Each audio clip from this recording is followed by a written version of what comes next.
ఏమిటి?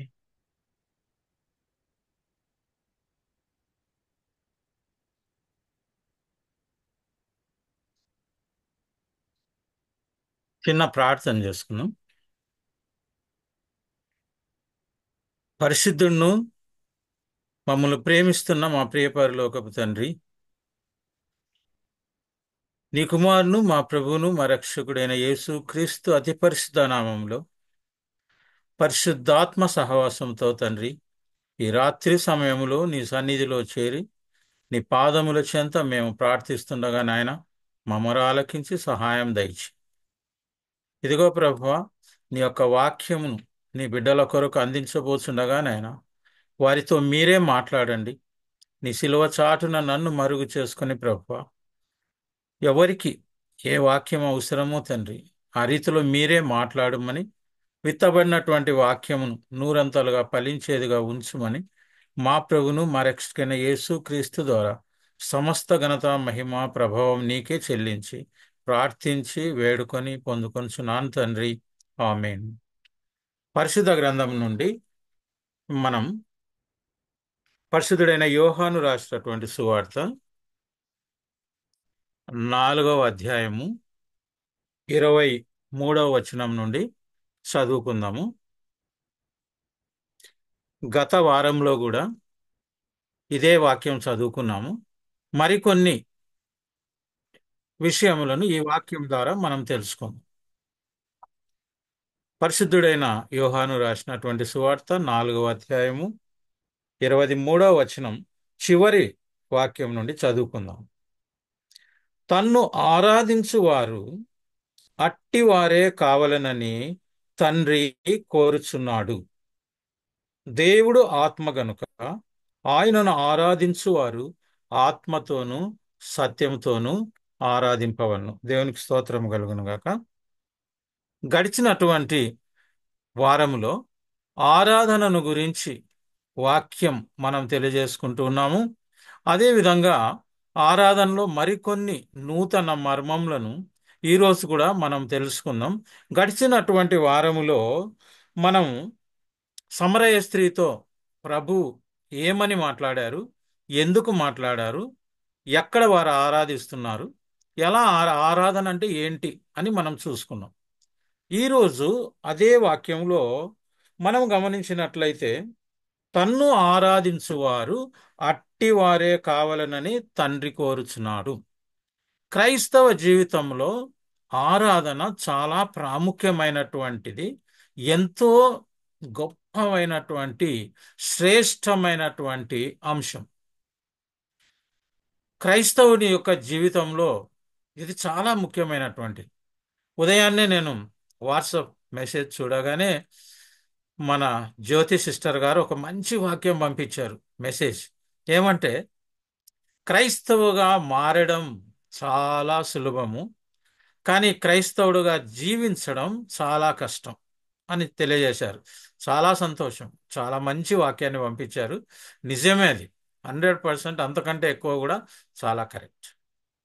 అదేవిధంగా నిన్న మనం గమనించినప్పుడు మన సహోదరుడు సునీల్ గారు చాలా మంచి వాక్యాన్ని తెలియజేశారు. నేను మరి ఒక వాక్య పరిచయాలు ఉండటం వల్ల నేను అటెండ్ కాలేకపోయినాను. తరిగా వాక్యం అంతా విన్నాను. ఒక మంచి కథ కూడా చెప్పాడు గుర్రమును గురించి. అందుకే నేను కూడా ఒక గుర్రంను గురించి ఈరోజు మీకు మొదట చెప్పాలని అనుకుంటున్నాను. అంటే అలాంటి గుర్రం కాదు ఇది. ఇక్కడ ఏంటంటే, ఒక యజమానికి ఉన్నటువంటి గుర్రాన్ని గమనించినైతే దాన్ని కూడా అతను పరుగు పందెముల కొరకు ఏర్పాటు చేసుకున్నారు. మరి పరుగు పందెంలో పరిగెత్తేటువంటి ఈ గుర్రానికి తను ఎందుకు పరిగెత్తుతుందో, తనను ఎందుకు కేకలు వేస్తున్నారో, ఎందుకు రౌతు దానిని రకరకాలుగా ప్రోత్సహిస్తూ నడిపిస్తున్నాడో దానికైతే తెలియదు. బట్ దానికి తెలిసిందంతా ఏంటంటే, రౌతు ఎలా నడిపిస్తారో, లేదా ఎప్పుడప్పుడు ఒక దెబ్బ వేసి ఎలా పరిగెత్తిస్తారో అలా స్పీడ్గా పరిగెత్తడమే దానికి తెలుసు.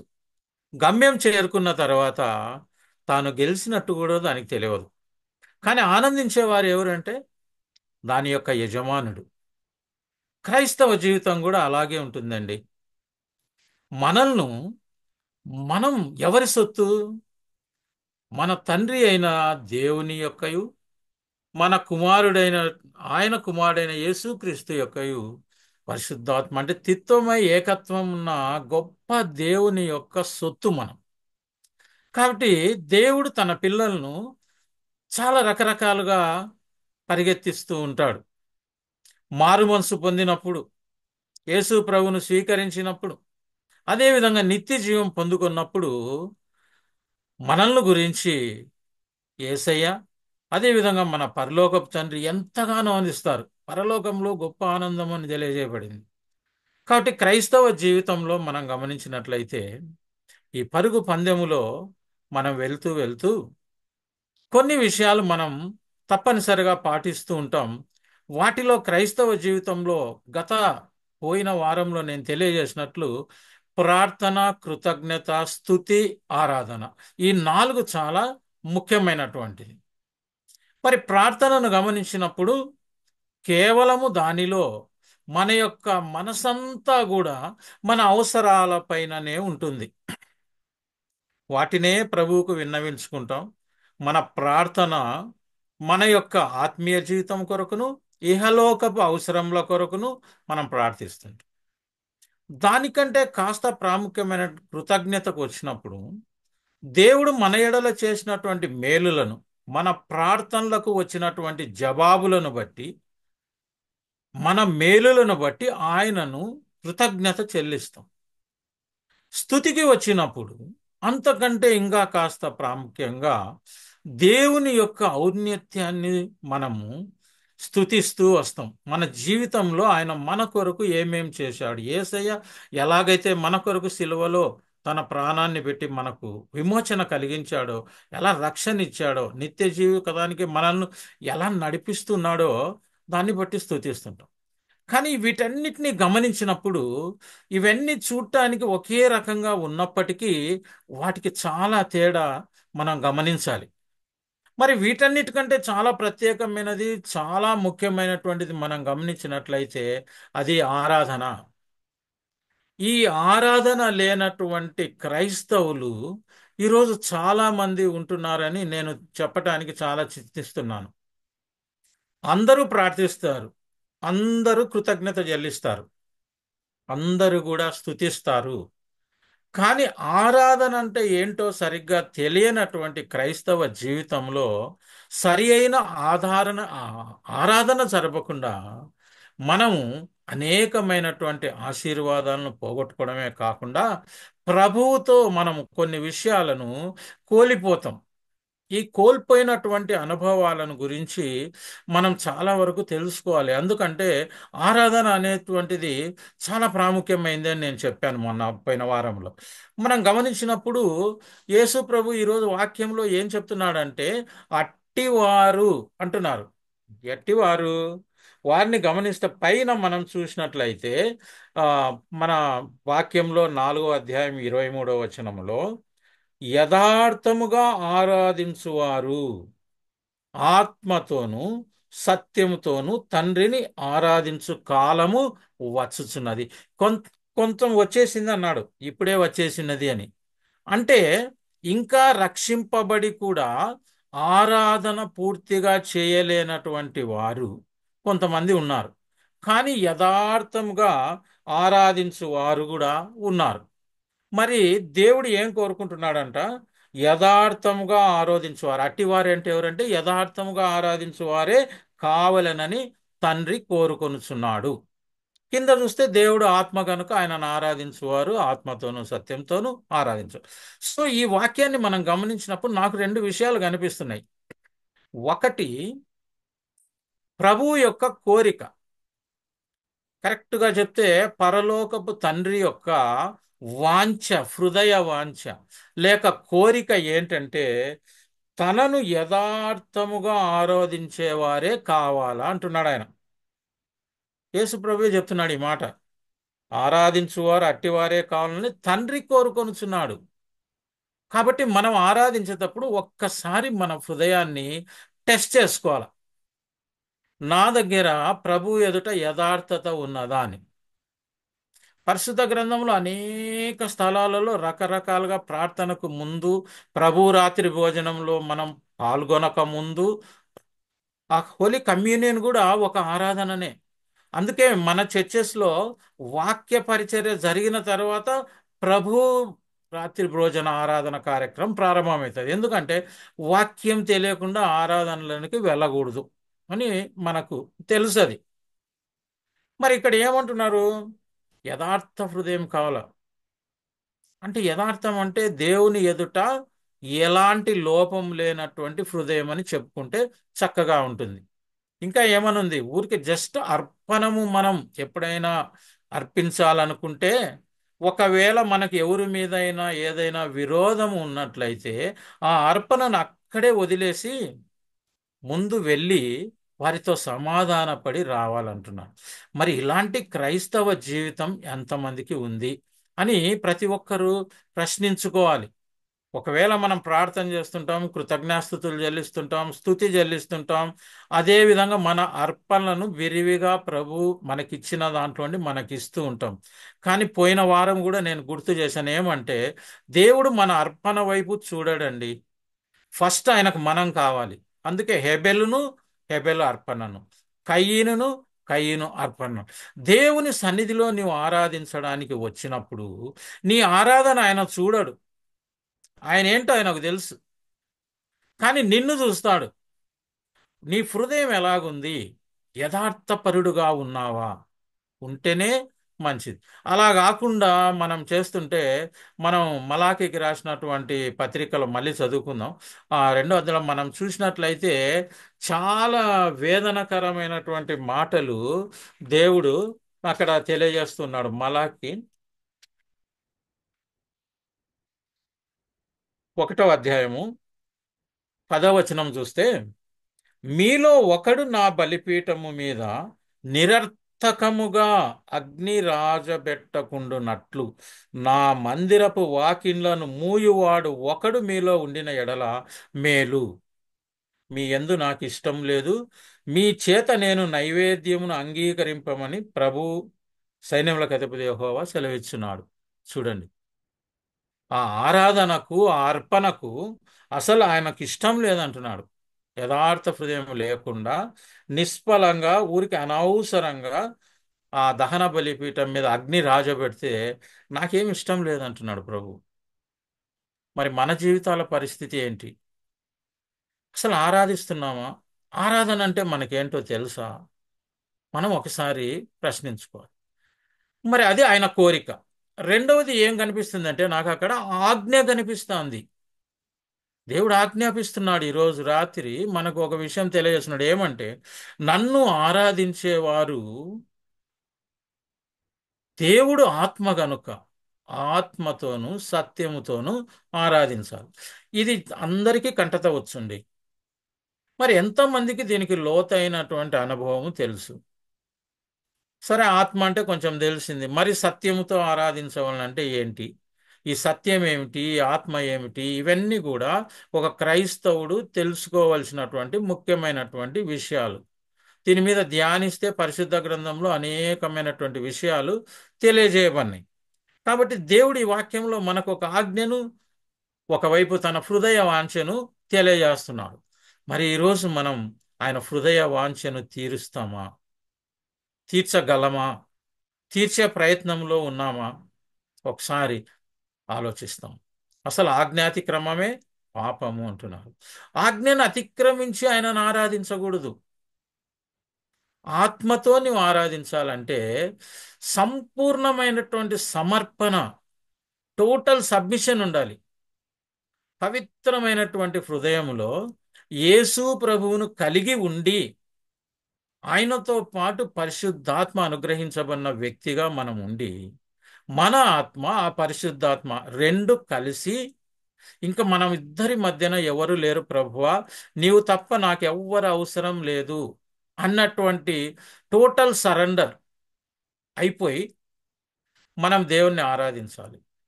మరి ఆరాధించడం అంటే ఏంటంటే ప్రార్థనలో మనం చెప్పిన విషయాలు కాదు, స్తుతిలో మనం చెప్పినటువంటివి కాదు, కృతజ్ఞతలో చెప్పినటివి కాదు. ఆరాధనలో చేయవలసింది ఒకే ఒక పని ఏంటంటే దేవుడు ఎవరు అని నీకు తెలవాలి. ఆయన ఎవరో ఆయన ముందు నీవు చెప్ప. ఉదాహరణకు మనం నీతి న్యాయములు జరిగించు దేవా, పరిశుద్ధుడా, ఇలా మనం చెప్తూ ఉంటాం. అంటే ఆయన యొక్క ఔన్నత్యాన్ని, ఆయన యొక్క స్వరూప సౌందర్యాన్ని నీవు నీ నోటితో ఆత్మ ద్వారా పలకాలి. మనసు ద్వారా పలకరాదు, ఆత్మ ద్వారా దేవునితో. అంటే ఎంత ఆత్మీయ జీవితంలో సిస్టర్ చెప్పినట్టు ఒక క్రైస్తవుడుగా జీవించడం చాలా కష్టం అని తెలియజేశారు. మనం చాలా లోతైన అనుభవంలోనికి వెళ్ళి పరిశుద్ధాత్మ, అందుకనే పరిశుద్ధాత్మను పొందుకోవాలి పొందుకోవాలి. యేసు ప్రభువును నీవు అంగీకరించి సొంత రక్షకునిగా తీసుకున్నావు, చాలా సంతోషము. దేవుడు కూడా సంతోషించాడు.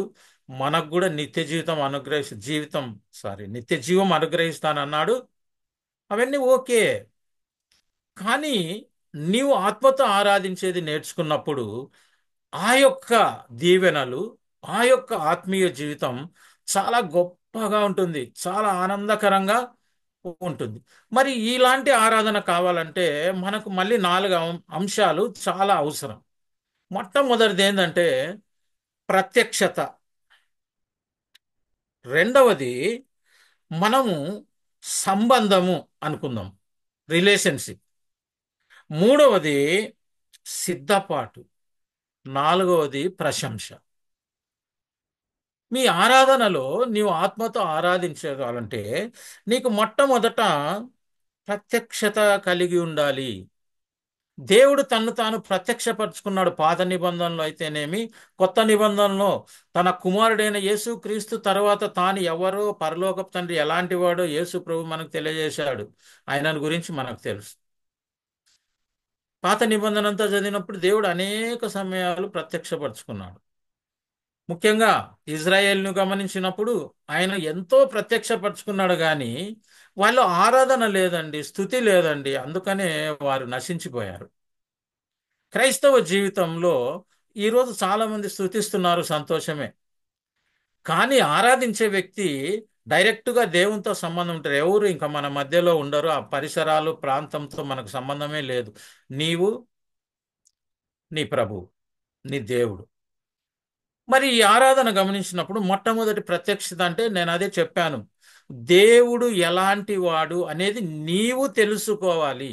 ఏదో వాక్యాలలో నేను చెప్తుంటేనే, ఎవరో చెప్తుంటే విన్నదాన్ని బట్టో, లేదో విన్న వాక్యాన్ని బట్టి ఊహించుకొనో దేవుడు ఇలాంటి వాడంట, ఇంత పరిశుద్ధుడంట, ఇలాంటి పరలోకంలో పరలోక దూతలు, కెరూబులు కొనియాడుతుంటే ఇలా ఉంటాడంట అని ఊహించడం కుదరదు.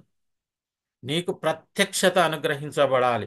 ఆయన ఎవరో నీవు నీ జీవితంలో నువ్వు అనుభవించాలి, నువ్వు తెలుసుకోవాలి. అనేక పర్యాయములు నిన్ను నడిపించినప్పుడు నీతో ఆ అనుభవంలోనికి నువ్వు వెళ్ళగలగాలి. నువ్వు ప్రార్థించే సమయంలో ఆయన స్వరం వినగలగాలి, ఆయన దర్శనంలో చూడగలగాలి. ఆయన ఆత్మీయతను నువ్వు పొందుకోగలిగినప్పుడు ఆ ప్రత్యక్షత ఆరాధనలో చాలా ముఖ్యం. రెండవది, వి షుడ్ మెయింటైన్ సంబంధం అని చెప్పు, రిలేషన్షిప్ ఉండాల. ఆయన నా తండ్రి, నేను ఆయన కుమారుని, నేను ఆయన కుమార్తెను. నా తండ్రికి, నా తండ్రి ఎలాంటి వాడో ఇంకొకరు నాకు చెప్పాల్సిన అవసరం లేదు. ద రిలేషన్షిప్ రోజు రోజుకు థిక్ అయిపోవాలండి, రోజు రోజుకు పెరిగిపోవాలి. అప్పుడే ఆయన నిన్ను తన సేవలో బలంగా వాడుకుంటాడు.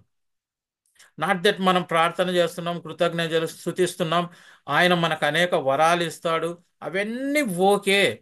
నువ్వు ఆయన సేవలో కూడా ఉండగలవు, నో ప్రాబ్లం. ప్రభుని గురించి నువ్వు సాక్ష్యం ఇవ్వగలవు, చెప్పగలవు, ఇవన్నీ ఉన్నాయి. కానీ అది లోకం కొరకు నువ్వు చేసేటువంటిది, నీ కొరకు నువ్వు చేసుకునేటివి. కానీ ప్రభు కొరకు ఏం చేయాలా? ఆరాధించాలి. నువ్వు ఆరాధించేటువంటి స్థాయికి మనం వెళ్ళాలా, ఆత్మతో నింపబడడానికి ప్రయత్నం. సో ఆ రిలేషన్షిప్ మనకు పెంచుకోవాలి. మూడవది, మనం ఏముండాలంటే సిద్ధపాటు ఉండాలి. సిద్ధపాటు అంటే ఏంటంటే ప్రభువును ఆరాధించక ముందు నిన్ను నువ్వు టెస్ట్ చేసుకోవాలా. యథార్థత అన్నాడు ప్రభు వాక్యంలో ఈరోజు. నేను యథార్థవంతున్నేనా?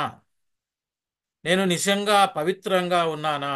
ఇంకా నాకు ఎవరి మీదైనా కోపము ఉందా? లేదా ఈ చర్చిలో లేదా ఈ ఆరాధనలు అటెండ్ అయిన తర్వాత ఇంటికి వెళ్ళాక నాకు వేరే వాళ్ళ మీద మనసులో సమాధానము లేదా? ఏంటి నా పరిస్థితి అని నువ్వు టెస్ట్ చేసుకుంటే నువ్వు సిద్ధపడతావు. అందుకనే వాళ్ళు యూదులను గమనించినప్పుడు శనివారం అంతా సిద్ధపడతారండి వాళ్ళు. రేపు మనం ఆదివారం చర్చికి ఎందుకు వెళ్ళాలా? ఫస్ట్ ఆరాధించడానికి వెళ్ళాలా? వాక్యం కొరకు కాదు. చాలా మంది ఇప్పుడు వెళ్తున్నారు. నాకు చాలా మంది అన్న భలే వాక్యం చెప్తాడు, ఆ వాక్యాన్ని మిస్ కాకూడదు, వాక్యం బోధం ఫలాని బ్రదర్ చాలా బాగా చెప్తాడు, ఫలాని చర్చిలో వాక్యం. వాక్యం సరే, నువ్వు దాని వల్ల నడిపింపబడుతున్నావు లేదో వేరే సంగతి. కానీ నీకు ఆరాధించేది ఉందా? వాక్యంతో పాటు నీకు ఆరాధన కూడా అవసరమే. వాక్యానికంటే నువ్వు ఆరాధించడానికి వెళ్ళాలా. వాక్యం నీ ఇంట్లోనే ఉంది, నీ పరిశుద్ధ గ్రంథం దేవుడు నీకు ఇచ్చాడు. నువ్వు రోజు చదువు, వాక్యం లోతులలోకి వెళ్ళు. ఆ మనోనేత్రం దావీదు ఎలా ప్రార్థన చేశాడో, తండ్రి నా యొక్క నేత్రములను నీవు తెరువుము అని ఆయన ప్రార్థన చేసినాడు. నీ పరిశుద్ధ గ్రంథంలో ఉండేటువంటి వాక్యములను అర్థం చేసుకోవడానికి నా మనోనేత్రాలను నీవు తెరవండి అంటున్నాడు. అలా ప్రార్థన చేసినప్పుడు వాక్యం మన దగ్గరే ఉంది, మనం చదువుకోవాలి. ఎందుకు ఈ మాట కూడా నేను చెప్తున్నానంటే, ఆత్మతో ఆరాధించే కాకుండా పక్కన ఒక వాక్యం ఉంది, సత్యముతో అంటున్నారు. ఏంటి ఆ సత్యం అంటే, పరిశుద్ధుడైన యోహాన్ రాసిన సువార్త 17:17 వచనంలో మనం చూసినప్పుడు నీ వాక్యమే సత్యం అని యేసు ప్రభు చెప్తున్నాడు. ఏందంట సత్యము? వాక్యం. సో నువ్వు ఆరాధించాలంటే నీ కాడ వాక్యం యొక్క లోతైన అనుభవాలు ఉండాలి. ఆ వాక్యములో నీవు ప్రభువును చూసి ఉండాలి. ఆ వాక్యములో ప్రభు నీతో మాట్లాడి ఉండాలి. అదేవిధంగా దివారాత్రములు దాన్ని ధ్యానిస్తూ ఉండాలి. ఇంకొక ప్లేస్లో చూస్తే మన యేసు ప్రభు గారే, వారే సత్యము, నేనే సత్యమును, నేనే మార్గమును, నేనే జీవం అంటున్నారు.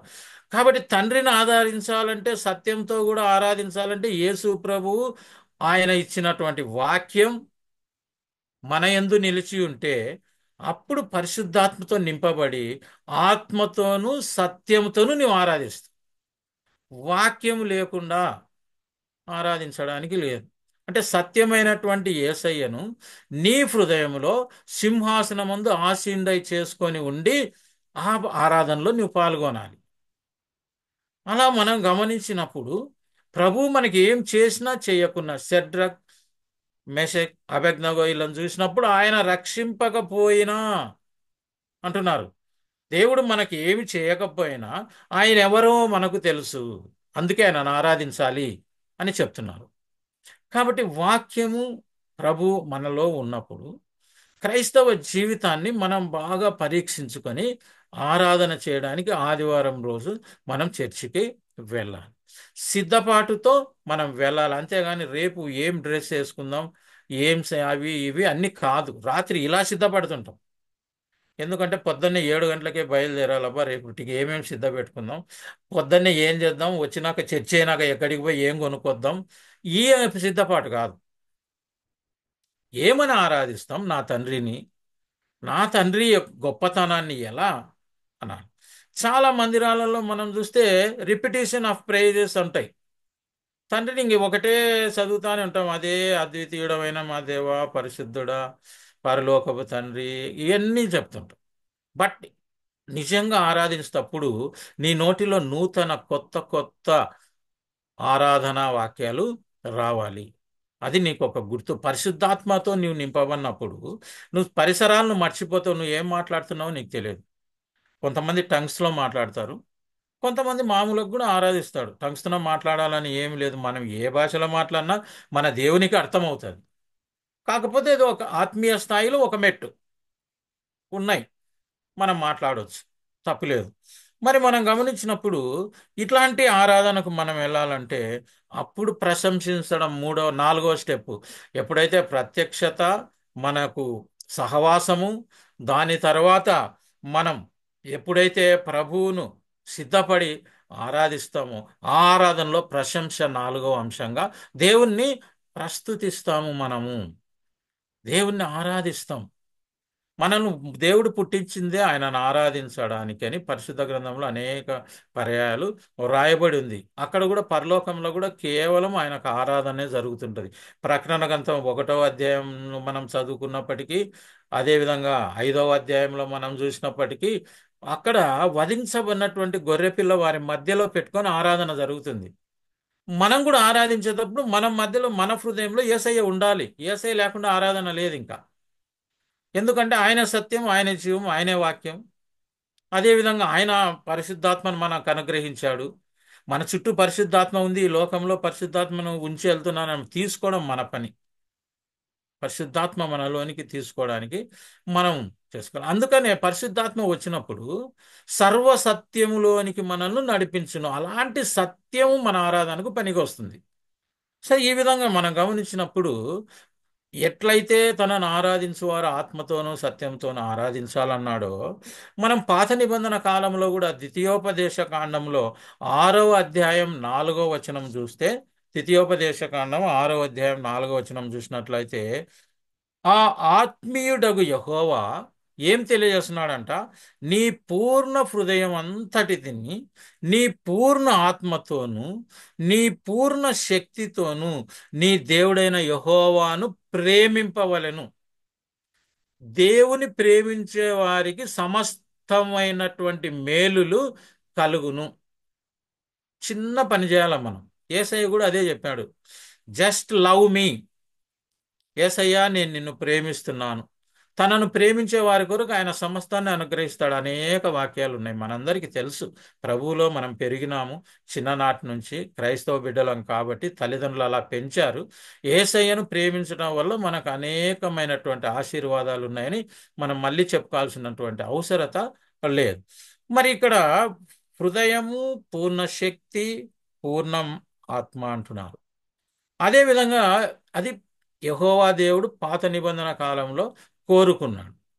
మరి మన ప్రభువైన యేసుక్రీస్తు ఆ కాలంలో ఉన్నటువంటి ప్రధాన యాజకుడు చేసేటువంటి ఆరాధన కంటే విరుద్ధంగా తాను స్వయంగా మనకు ప్రధాన యాజకుడుగా వచ్చి తన ఆ శిలువలో మన కొరకు మరణించి ఆ పరలోకంలో వధించబడిన గొర్రె పిల్లవలే ఆ ఆరాధనలో ఉన్నాడు. అందుకు ఆయన ఏం చెప్తున్నారంటే, మత్తయి రాసిన సువార్త 22వ అధ్యాయం మనం 37వ వచనంలో చూసినట్లయితే మళ్ళీ అదే మాట, నీ పూర్ణ హృదయంతోను, నీ పూర్ణ ఆత్మతోను, నీ పూర్ణ మనస్సుతోను నీ దేవుడైన ప్రభువును ప్రేమింపవలను. యేసయ్య ఏం చెప్తున్నాడు? ఎవరిని ప్రేమించవాలని? తండ్రిని ప్రేమించమంటున్నాడు. ఎవరిని ఆరాధించమంటున్నాడు? తండ్రిని ఆరాధించమంటున్నాడు. కానీ త్రూ అవర్ జీసస్ క్రైస్ట్, మనం అది మర్చిపోకూడదు. తర్వాత అదేవిధంగా ఇంకాస్త మనం మార్కు రాసిన సువార్తలోకి వచ్చినప్పుడు 12వ అధ్యాయం 13వ వచనం 30వ వచనం చూస్తే ఇక్కడ ఇంకాస్త ఎక్కువగా ఉంది. నీ పూర్ణ హృదయంతోను, నీ పూర్ణ ఆత్మతోను, నీ పూర్ణ వివేకముతోను. ఈ వివేకం మనకు వాక్య పఠనం వల్ల లభిస్తుంది. పూర్ణ వివేకముతోను, పూర్ణ బలముతోను, ఇంకా నీ శక్తి ఎంతుందో అంతగా ఆరాధించాలి. ఎంత శక్తి అంటే అంత శక్తితో నీవు సొమ్మసిల్లేంత పరిస్థితి వరకు వెళ్ళే వరకు నీ పూర్ణ శక్తితో, పూర్ణ బలముతో నీ దేవుడైన ప్రభువుని ప్రేమించాలి. కాబట్టి ఈ రాత్రి ఏం చెప్తున్నా అంటే, నన్ను ఆరాధించాలనుకున్నప్పుడు నీవు నా సొత్తు. ఎందుకంటే నా పోలికలో నిన్ను సృష్టించాను నేను. కాబట్టి నీవు బాడీ, మైండ్, స్పిరిట్ అన్నీ రావాలి. పూర్ణ హృదయం, పూర్ణ ఆత్మ, పూర్ణ వివేకం, పూర్ణ బలం నీ దేవుడైన ప్రభువు నువ్వు ప్రేమించాలి అంటున్నా. కాబట్టి దీన్నంతా క్లుప్తంగా మనం ఒక్క మాటలో చెప్పుకోవాలంటే, ఆరాధన అంటే సంపూర్ణ సమర్పణ. మనల్ని మనం ప్రభువుకు అర్పించుకోవడం. ఏమని అర్పించుకుంటాం? నాన్న, నీవు తప్ప నాకెవ్వరు లేరు, నువ్వు నేనే, నా ఆత్మీయ తండ్రివి నీవే. నీ ఔన్నత్యం, నీ సౌందర్యం, నీ యొక్క ప్రతి ఒక్క లక్షణం, స్వభావం నాకు ప్రత్యక్షత ద్వారా అనుగ్రహించబడింది. నీ వాక్యం ద్వారా నీవేంటో నాతో మాట్లాడి తెలియజేశావు. కాబట్టి నన్ను నేను నీకు అర్పించుకుంటాను. ఒక్కసారి ప్రభువుకు అర్పించుకున్న తర్వాత నువ్వు మళ్ళీ నో టర్నింగ్ బ్యాక్ అనే పరిస్థితుల్నే ఉండాలి. ఒకసారి అర్పించబడిన తర్వాత మళ్ళీ మనం మారకూడదు. మనల్ని మనం టెస్ట్ చేసుకుంటూ దినదినము ప్రభు చెంతకు ఇంకా ఆ రిలేషన్షిప్ పెరుగుతూనే ఉండాలి. మరి మనం గమనించినప్పుడు ఆది కాండంలో మనం చాలా మంది చెప్పేటువంటి ఉదాహరణ ఏంటంటే వర్షిప్ అనేటువంటిది మొట్టమొదట ఆ పదము ఆది కాండం 22వ అధ్యాయం 5వ వచనంలో వచ్చింది అని. మరి కింగ్ జేమ్స్ వర్షన్ మనం బాగా చదువుకుంటే తప్పకుండా అక్కడ వర్షిప్ అనే మాట ఉంది. మిగతా సాట అంతా మ్రొక్కి సాగిలపడి ఇంకా ఒక్కొక్క ట్రాన్స్లేషన్ ఒక్కొక్క రకంగా వచ్చింది. అక్కడ ఏంటంటే అబ్రహాంను దేవుడు టెస్ట్ చేస్తున్నాడు. ఆ టెస్ట్ చేసేటప్పుడు ఏం చేస్తున్నాడంటే ఆ, నేను వేరే ఒక సేవకుడు చెప్తుండే విన్న వాక్యం నాకు గుర్తొస్తుంది. ఏంటంటే అబ్రహామును ఎందుకు టెస్ట్ చేస్తున్నాడంటే లేక లేక 75 సంవత్సరాలప్పుడు ప్రామిస్ చేసి 100 సంవత్సరాలప్పుడు ఇచ్చినటువంటి కుమారుని ఎంత ప్రేమించింటాడండి. అత్యధికంగా ప్రేమించింటాడు లేక లేక కలిగినటువంటి సంతానం. అలాంటి కుమారుడు అబ్రహాము హృదయములో ఒక విగ్రహంగా మారిపోయి ఉంటాడు. దేవుని కంటే ఈ కుమారుని ఒక్కటి ఉంది. అందుకనే ప్రభు మన హృదయాన్ని చూస్తాడు. మనకి ఇహలోక విగ్రహాలు మన హృదయంలో ఉంటే యేసయ్య అక్కడ ఉండడు. రకరకాలైన విగ్రహాలు ఇంక మళ్ళీ చెప్పాల్సిన అవసరం లే. అహంకారము గర్వం లేకుంటే ఏదో మన అందం మీద మన మంచి మంచి వస్తువుల మీద ఏంటేంటి వాటికో మనం విగ్రహం అది పెట్టుకొని ఉంటాం మన హృదయంలో. అలాంటివి ఉండకూడదు. మరి అబ్రహాము గమనించినప్పుడు తన కుమార్ని ఎంతో ప్రేమిస్తున్నాడు. దేవుడు ఒకడు గమనించాడు, నాకంటే ఎక్కువ కుమార్ని ఏమైనా ప్రేమిస్తున్నావా, నన్ను ప్రేమిస్తున్నావా అని ఒకేసారి కుమార్ని అడిగేశాడు. ప్రత్యక్షత ద్వారా ఆయనకు అనుగ్రహం మాట్లాడాడు, నాకు నీ కుమార్ని బలిగా అర్పించు అని. అన్ని డీటెయిల్స్ ఏమి ఇవ్వాల. మళ్ళీ తర్వాత చూస్తాం, మనం 3 దినాల ప్రయాణం చేసేంత దూరం మొరియా అక్కడికి పోయి దేశానికి మళ్ళీ ఎక్కడ ఏ పర్వతం మీద ఇవ్వాలన్నా కూడా చెప్పాలి. నేను చూపు పర్వతంలో అంటున్నాడు. ఇంకా మరి ముందు ఆడ వెళ్ళాల పర్వతాల దగ్గరికి, తర్వాత చెప్తాడు దేనికి వెళ్ళాలని. అంటే ఆయన ప్రణాళిక ఎలాగుందో చూడండి. అప్పుడు అబ్రహామును గమనించినప్పుడు అదొక ఆరాధన, వర్షిప్ అని చెప్పబడింది. ఆ ఆరాధనకు ఆయన ప్రత్యక్షనే కాకుండా ఆ రిలేషన్షిప్ ఉంది తండ్రితో తనకు. ఇప్పుడు ఏం చేసినాడు, సిద్ధపాటు పొందినాడు. రాత్రి పెందలకడనే లేచి తెల్లవారుజామున వాళ్ళందరినీ పని వాళ్ళని సిద్ధం చేసుకొని గాడిదను సిద్ధం చేసుకొని మళ్ళీ ఆ తెల్లవారుజాము చూడండి కట్టెలను చీల్చేనుంది బైబిల్లో. మనం తెల్లవారి ఎలా లేస్తున్నాం, లేస్తేనే ప్రభు సంగతి పక్కన పెట్టి సెల్ ఫోన్ ఏడుందో తల కింద ఏడుందో అది చూసుకొని ముందు ఉంటుంది. మీరే కాదు, నేను కూడా కరెక్ట్ 4 గంటలకు లేవాలి. అందుకని ఫస్ట్ నాకు మెలకు ఈ మధ్య అలవాటు అయిపోయింది కాబట్టి 4 ఆటోమేటిక్గా మెలకు వచ్చిన ముందు ఫోన్ తీసుకుంటే ఏమో నా 4:10కి లేచినానా, నేను నా టైం 4 కదా, లేట్ అయితేనే ప్రభు అనుకుంటా ఒకసారి టైం చూస్తా, తర్వాత దాన్ని పక్కన పడేస్తా. సో 4 to 6:30 ప్రేయర్లో స్తుతించడం అన్నీ జరుగుతున్నప్పుడు నా యొక్క సిద్ధపాటును గురించి నేను ఎక్కువ ఆలోచించ ప్రభువా, ఊరికి ఆటోమేటిక్గా లేచి నిన్ను స్తుతించకుండా ప్రార్థన చేయకుండా కృతజ్ఞత చేయలేకుండా సజీవ లెక్కలు నేను వచ్చానా నీ సన్నిధికి అని నేను ఆలోచించుకుంటుంటాను. కాబట్టి ఇక్కడ అబ్రహామును చూసినట్లయితే ఆయన సిద్ధపడ్డాడు. 3 రోజుల ప్రయాణానికి కూడా సిద్ధపడ్డాడు. అక్కడికి వెళ్ళాడు, ప్రభు ఏం చెప్పాడో అది చేయబోయాడు. అప్పుడు కొంచెం ఉంటే కుమారుని మీద ఆ ఖడ్గం పడేది. కానీ దేవుడు ఆపాడు. ఎందుకంటే ఆ పరిస్థితులలో ఏం తెలిసిందంటే అబ్రహాం హృదయంలో నేనే ఉన్నాను, ఆయన కుమారుని కంటే గొప్ప స్థానం నాకిచ్చాడు, ఆయన లేకున్నా పర్వాలేదు అనుకున్నాడు అనేటువంటి ఆరాధన అక్కడ ఇవ్వడం జరిగింది. ప్రభు చూపించాడు ఆ యొక్క గొర్రెపిల్లను. అక్కడ చూపినటువంటి గొర్రెపిల్ల వలె నూతన నిబంధనలో యేసయ్య మన కొరకు గొర్రెపిల్లగా వచ్చాడు. తండ్రి అయినటువంటి దేవుడు నిన్ను నన్ను ప్రేమించి అక్కడ అబ్రహాము ఇస్సాకు కొరకు చేస్తే ఇక్కడ నీ కొరకు నా కొరకు తండ్రి అయిన దేవుడు యేసయ్యను గొర్రెపిల్లగా ఇచ్చాడు. ఇది అసలైనటువంటి ఆరాధనకు మనకు. మరి మనం గమనించినట్లయితే మరి ఆరాధన ఆదివారం ఎక్కువగా చేస్తూ ఉంటాం. మరి ఆదివారమే అపోస్తులు కానీ పౌలు వీళ్ళంతా తెలియజేశారు. పరిశుద్ధ గ్రంథంలో మనం గమనించినట్లయితే అపోస్తుల కార్యములు 20వ అధ్యాయం 7వ వచనం చదివితే ప్రతి ఆదివారము వాళ్ళు స్పెషల్గా రొట్టె విరుచుట కూడుకుంటున్నారు. బైబిల్లో ఆదివారము అని ఉంది. విశ్రాంతి దినం వేరే, శనివారం. ఈరోజు సిద్ధపడాలి బాగా రేపటి కొరకు.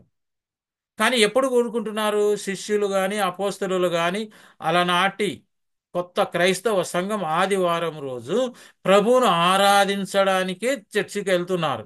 సంఘం, చర్చి కాదు, సంఘానికి వస్తూ రొట్టె విరుస్తున్నారు. ఎందుకంటే ఆ రొట్టె విరిచటంలో యేసు ప్రభువును వారి మధ్యకు తెచ్చుకుంటున్నారు. ఆయనను జ్ఞాపకం చేసుకొని ఆయన శరీరాన్ని, ఆయన రక్తాన్ని వారి మధ్యలో ఉంచుకొని స్తుతులు చెల్లించి ఆరాధించి ప్రభువును ఘనపరిచారు, మహిమపరిచారు. సో ఆ విధంగా ఆదివారం అని తెలియజేయబడింది. అదేవిధంగా మనం పౌలు 1వ కొరింథీయులకు రాస్తూ 16వ అధ్యాయం మొట్టమొదటి వచనం నుంచే చూస్తే ప్రతి ఆదివారం మీలో ప్రతివాడు అంటున్నాడు. ప్రతి ఆదివారం అంటుంది అక్కడ కూడా బైబిల్లో. ప్రతి వాడు అక్కడ సన్నిధికి రావాలి, తనకు కలిగినది అక్కడ తీసుకొని రావాలి. ప్రభు ఈరోజు అడిగేటువంటిది, నేను నీకు ఒక హృదయాన్ని ఇచ్చాను, ఆ హృదయంలో నీవు యేసయ్యను ఆయన వాక్యాలను పెట్టుకొని నీవు ప్రతి ఆదివారము నన్ను ఆరాధించాలి. వచ్చి ప్రార్థన కృతజ్ఞ స్తుతి ఉండాల్సిందే, చేయాల్సిందే. కానీ మర్చిపోకుండా ఆరాధించాలా. ఆరాధించేటప్పుడు నేను అర్హున్నా కాదా అని ఆలోచించుకోవాల్సిన అవసరత ఎంత ఉంది. అలా కాకుండా క్షమాపణ లేకుండా లోకరీతిగా జీవిస్తూ స్తుతులు కృతజ్ఞత ప్రార్థన చేసిన ఆరాధించితే కూడా దానికి దేవుడు అంగీకరింపడు. యథార్థతతో ఆరాధించేవారు కావాలన్నాడు. ఈ విధంగా మనం ఆరాధించడానికి మనం సంఘానికి రావాలి. మరి మనం గమనించినప్పుడు సిద్ధపాటుతో ఆరాధనకు రావాలి అన్నారు. కాబట్టి కొంతమంది శనివారం అంతా ఆరాధిస్తారు. ఇంకా నీకు మంచి ఓపుకుంటే సోమవారం నుంచి శనివారం వరకు రోజు కొద్దిగా నీవు సిద్ధపడుతూ ఆరాధనకు కావచ్చు. కాబట్టి నిన్ను నీవు పూర్తిగా దేవునికి అంకితం చేసి సమస్తమును ఆయన అధికారాని కిందికి అప్పగించి ఆయనే నాకు సర్వస్వం అనుకున్న స్థాయికి వచ్చినప్పుడు మనం నిజమైన దేవుని పిల్లలు అన్ని చెప్పొచ్చు. తన్ని ఎందరు అంగీకరించిరో వారందరికీ దేవుని పిల్లలగుటకు అధికారం అనుగ్రహించబడింది. నీవు దేవుని పిల్లవ కాదని ఎవ్వరు అనలేరు, అనడానికి వీల్లేదు, వాక్యం చెప్తుంది. కానీ నువ్వు దేవుని పిల్లలు అయినప్పుడు ఆ పరిశుద్ధ దేవదూతల కంటే, కెరూబుల కంటే, శరూపుల కంటే గొప్ప పేరు నీవు పొందావు. ఆయన కుమారుడు కుమార్తె అనిపించుకున్నప్పుడు నీ ఆరాధన ఎలాగుండాలి అది ఆలోచించుకోవాలి. ఆరాధన ఆ విధంగా ఉండాలి. మన పిల్లలు మనల్ని ప్రేమిస్తారు, అన్నీ చేస్తారు. కానీ మీరు చెప్పినవి పాటించకపోతే మనం ఎంత వేదనకు గురి అవుతాం. That love is different. కాబట్టి మనము ఎప్పుడు ఆరాధించినాం అంటే ఆదివారం నోడు ఆరాధిస్తున్నాం, సిద్ధపడుతున్నాం, సర్వము ఆయనే అనుకున్నాం. మరి ఎవరు ఆరాధించాలి? వాక్యంలో మనం చూసినప్పుడు యథార్థ హృదయం గలవారే ఆరాధించాలి.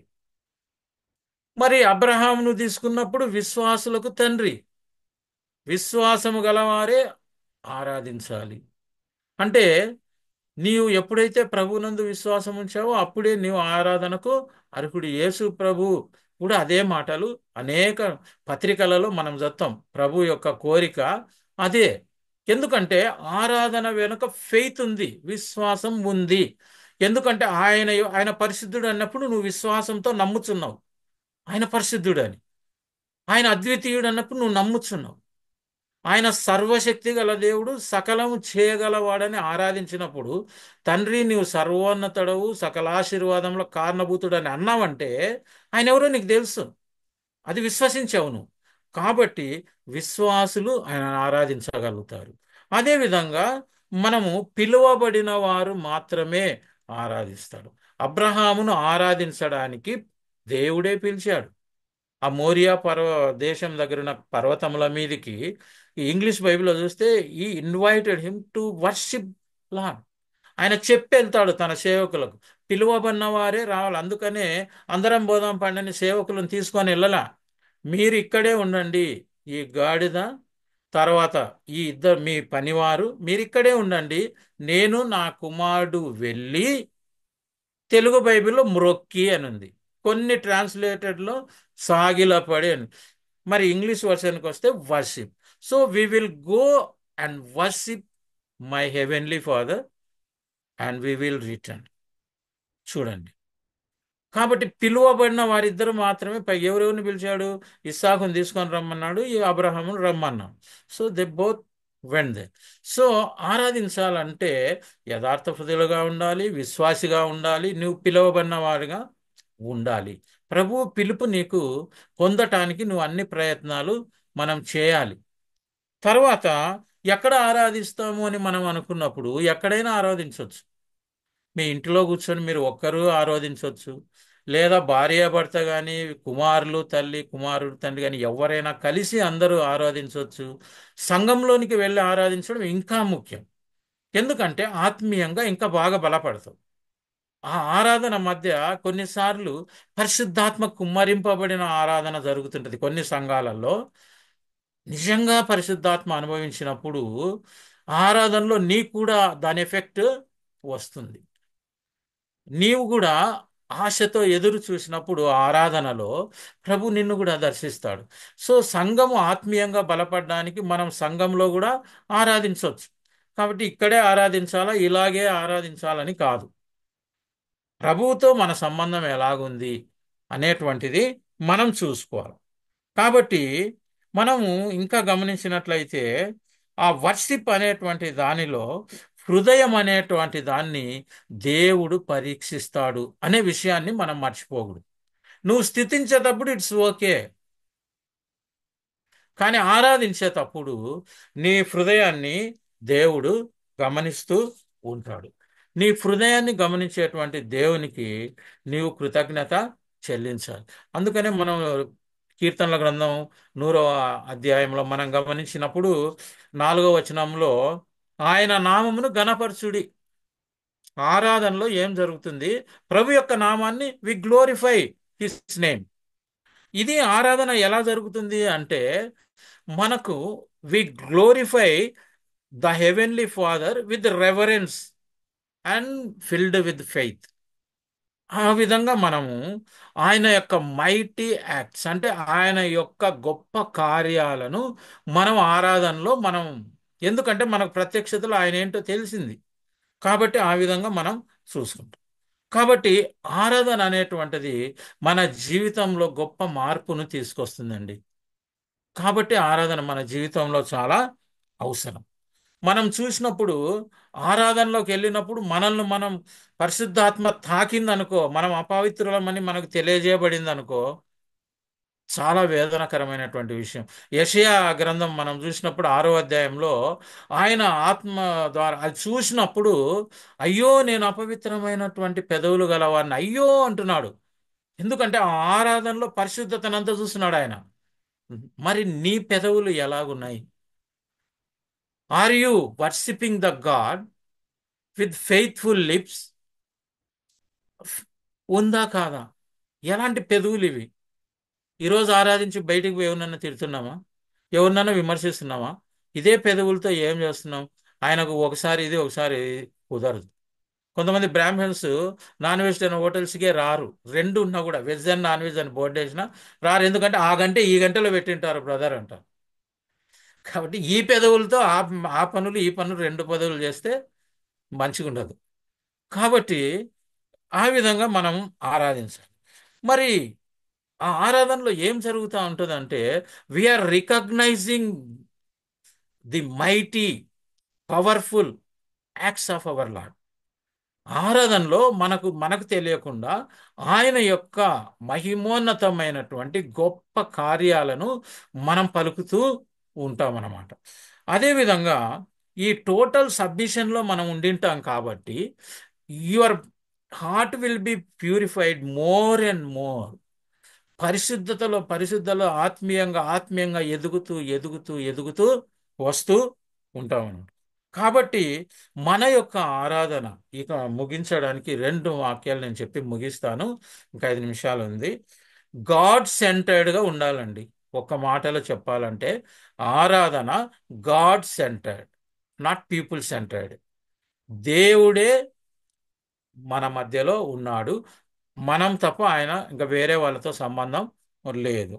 కాబట్టి ఆ విధంగా ఉన్నప్పుడే మన జీవితాలలో ఆయనను మనం రిఫ్లెక్ట్ చేయగలుగుతాము. ఆయన నిన్ను వాడుకుంటాడు. ఎందుకంటే నీవు ఆయన యొక్క ఔన్నత్యాన్ని ఎరిగావు కాబట్టి, ఆ పరలోకపు ఆనందాన్ని పొందుకొంచున్నావు కాబట్టి, ఆ యొక్క గొప్ప ఆశీర్వాదాలు, ఆ యొక్క దేవుని యొక్క కృప, ఆయన ప్రేమ, ఆయన దయ, అవన్నీ మనకు వస్తాయి. ఎందుకంటే ఆరాధనలో మనం చెప్తుంటాం, దయాదాక్షిణ్యం గలవాడు, కృపా సమృద్ధి గలవాడు, మన సంకటములన్నీ కుదుర్చగలవాడు. ఓ, 91వ దావీదు కీర్తన చూస్తే మహోన్నతుడు, ఆయన చాటున మనం సురక్షితంగా ఉంటాం, 10,000 మంది మన వైపు ఇవన్నీ కూడా గొప్ప ఆరాధన. ఈ లోకానికి మనం భయపడకుండా దేవుణ్ణి ఆ విధమైనటువంటి ఆరాధనలోకి వచ్చినప్పుడు చాలా ప్రాముఖ్యమైనటువంటి అంశాలలో ప్రభువు నిన్ను నడిపించి తన సేవకు వాడుకుంటారు. నువ్వు ఏ సంఘానికి అయితే వెళ్తున్నావో ఆ సంఘంలో నువ్వు బలంగా వాడుకోబడతావు. ఇతరులకు నీవు ప్రభువును చూపించగలుగుతావు. నీ మాటలలో, నీ చేష్టలలో, నీ జీవితంలో ఆయనను నీవు ఉంచుకున్నావు కాబట్టి హృదయంలో ద సేమ్ క్రీస్తును పోలి నీవు నడుచుకుంటావు. అది పౌలు గారు కూడా అన్ని పత్రికలలో అదే చెప్తున్నారు, ప్రభువును పోలి నడుచుకుందాం, ప్రభువును పోలి నడుచుకుందాం. సో మనం ఈ రాత్రి ప్రభువు మనతో మాట్లాడినటువంటి ఆరాధన విషయం మనం తెలుసుకున్నాం. ముఖ్యంగా మనం మన హృదయాన్ని పరీక్షించుకుందాం. యథార్థత ఉందా, పిలువబడ్డామా, విశ్వాసంతో ఉన్నామా, ఎలా ఆరాధిస్తున్నాము అని మనం తెలుసుకుందాం. ఇంకా దీని గురించి నెక్స్ట్ మళ్ళీ మనం మాట్లాడుకునేటప్పుడు ఆరాధన గురించే మాట్లాడుకుందాం. ప్రార్థన చేసుకొని ముగిస్తాం. స్తుతులకు పాత్రుడా, పరిశుద్ధుడా, సర్వోన్నతుడా, సర్వశక్తి గల నిత్యుడవైన మా దేవ, నిత్యము పరిశుద్ధ దేవదూతల చేత ఆరాధింపబడుచున్న తండ్రి, ఇదిగో ప్రభువా, మేమంతా నీ బిడ్డలుగా తండ్రి ఈ రాత్రి సమయంలో నీ సన్నిధిలో చేరినాం. మమ్మల్ని ప్రేమించి మీరు మాతో మాట్లాడారు, మమ్మల్ని దీవించారు, నీ వాక్యాన్ని మాకు తెలియజేశారు. మీకు స్తుతులు, స్తోత్రం. తండ్రి, ఈ వాక్యాన్ని ఎంతమంది అయితే విన్నారో, ఎంతమంది అయితే వినబోతున్నారో వారందరిలో ప్రభువా నీ వాక్యాన్ని ఫలింపజేసి నిన్ను నిజముగా ఆరాధించే వారిగా మమ్మల్ని అందరినీ మార్చుమని, నీ యొక్క మహిమ కొరకు, నీ యొక్క రాజ్య సువార్తలో మమ్మల్ని వాడుకొనమని, ఈ కొద్ది వాక్యమును బహుగా దీవించమని మా ప్రభును మా రక్షకైన యేసు క్రీస్తు అతి పరిశుద్ధ నామములో సమస్త ఘనత మహిమ నీకే చెల్లించి అడిగి వేడుకొనుచున్నాము తండ్రి. ఆమేన్, ఆమేన్.